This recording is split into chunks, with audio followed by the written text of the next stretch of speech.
శ్రీమన్మహాభారతము 146వ రోజు. ఓం అస్మద్గురుభ్యో నమః. నారాయణం నమస్కృత్య నరం చైవ నరోత్తమం దేవీం సరస్వతీం వ్యాసం తతో జయం ఉదీరయేత్.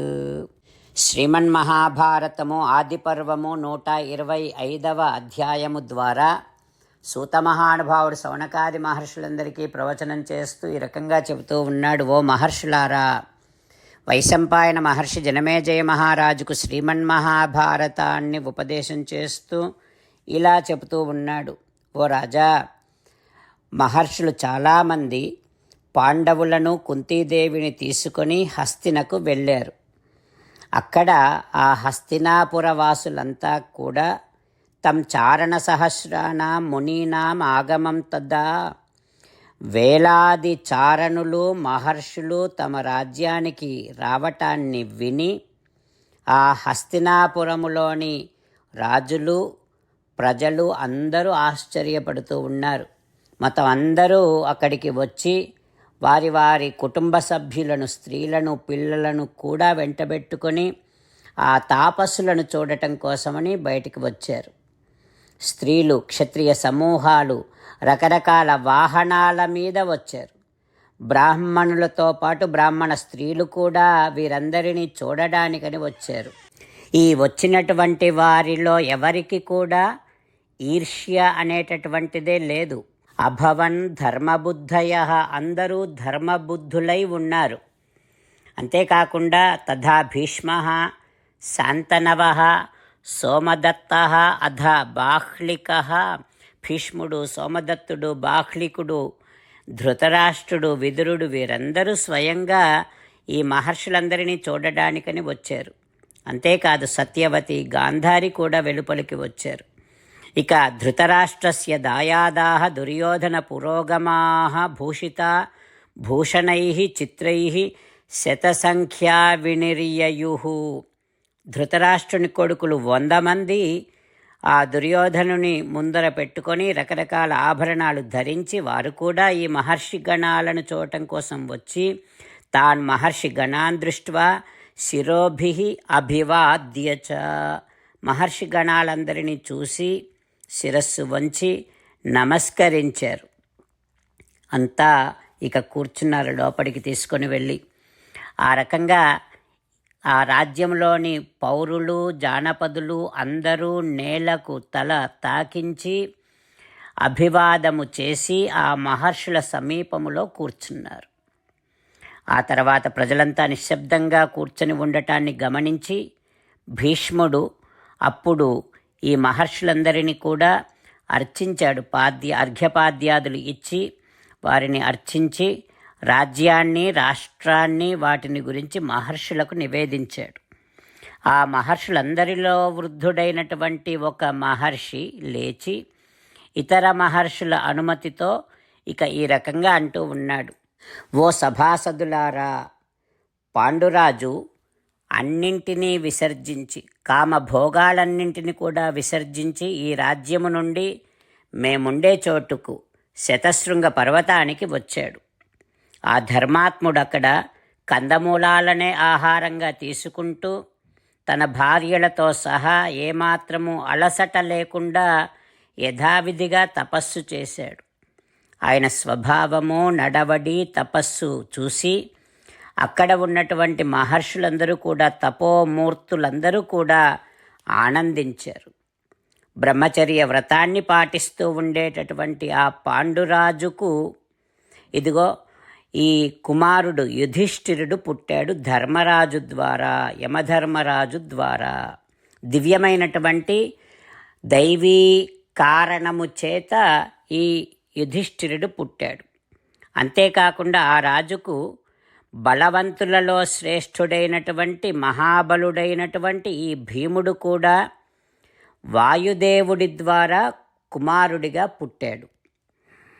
ఓ సభాసదులారా, ఇక ఇదిగో ఇక్కడ ఉన్నటువంటి ధనంజయుడు ఇంద్రుని ద్వారా పాండురాజుకు అంటే కుంతికి జన్మించాడు. ఇతని కీర్తి ధనుర్ధారులందరిలోకెల్లా గొప్ప కీర్తి కలిగినటువంటి కీర్తి ఈ అర్జునుడిది. ఇదిగో ఈ కుమారులను చూడండి, వీరిద్దరూ మాద్రికి అశ్విని దేవతల ద్వారా కలిగినటువంటి కుమారులు. వీరే నకుల సహదేవులు. అపరిమితమైనటువంటి తేజస్సు కలిగినటువంటి వారు, ఓటమే తెలియనటువంటి వారు అంటూ ఆ వృద్ధ మహర్షి సభాసదులందరికీ కూడా పాండురాజుకు కుంతీదేవి ద్వారా, మాద్రి ద్వారా దేవతానుగ్రహము చేత జన్మించినటువంటి కుమారులను పరిచయం చేస్తూ ఉన్నాడు. ఆ తర్వాత ఏం జరుగుతుందో రేపు తెలుసుకుందాం. జై శ్రీమన్నారాయణ. జై శ్రీమన్నారాయణ. అమ్మా నాన్నలకు సాష్టాంగ నమస్కారం చేద్దాం. మన ఆచార్యవర్యుల శ్రీచరణారవిందములకు సాష్టాంగ నమస్కారం చేద్దాం. శ్రీ వేదవ్యాస మహర్షుల వారి దివ్య పాదారవిందములకు సాష్టాంగ నమస్కారం చేద్దాం. శ్రీ విఘ్నేశ్వర స్వామి వారి శ్రీచరణారవిందములకు సాష్టాంగ నమస్కారం చేద్దాం. శ్రీమన్మహాభారత గ్రంథరాజమునకు శిరస్సు వంచి నమస్కరిద్దాం. శ్రీకృష్ణ భగవానుని శ్రీచరణారవిందములకు సాష్టాంగ నమస్కారం చేద్దాం.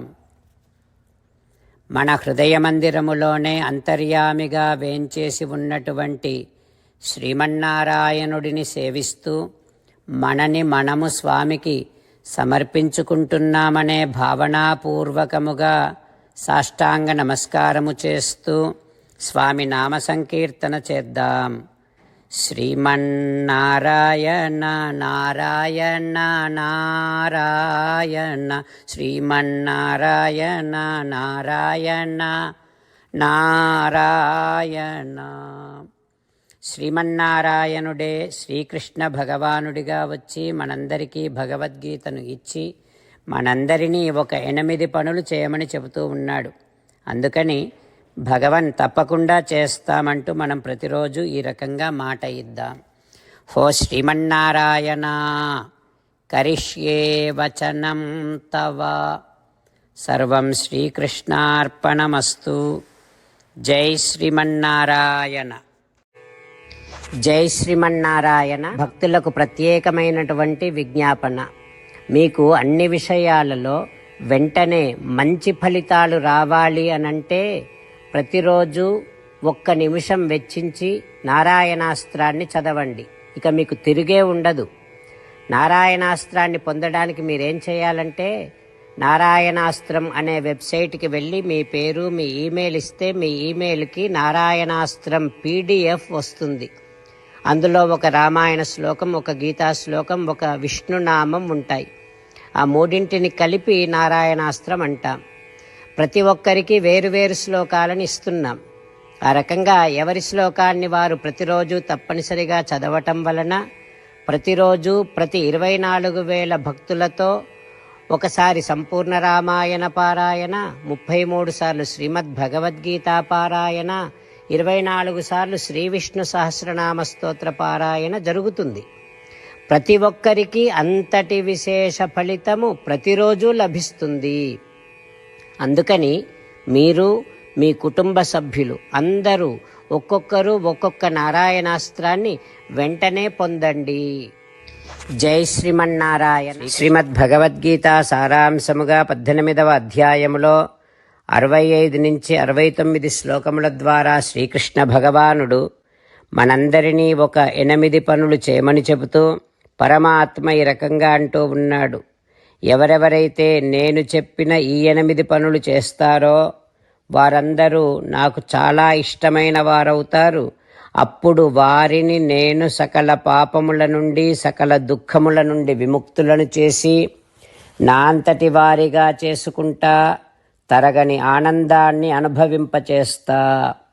నిజమే చెబుతున్నా, ప్రమాణము చేసి చెబుతున్నా అంటూ సాక్షాత్తుగా దేవదేవుడైన శ్రీమన్నారాయణుడైన శ్రీకృష్ణ భగవానుడే మనను ఈ 8 పనులు చేయమని చెబుతూ ఉన్నాడు కనుక హో శ్రీమన్నారాయణ, కరిష్యే వచనం తవ, తప్పకుండా చేస్తా, నువ్వు చెప్పినట్టే చేస్తా అంటూ మనం ప్రతిరోజు దేవదేవుడైన శ్రీమన్నారాయణుడికి ఈ రకంగా మాట ఇద్దాం. హో శ్రీమన్నారాయణ, నువ్వు చెప్పినట్టే నేను నిన్నే సంతతము ధ్యానము చేస్తూ ఉంటా. హో శ్రీమన్నారాయణ, నువ్వు చెప్పినట్టే నేను నీ భక్తుడిగానే ఉంటా.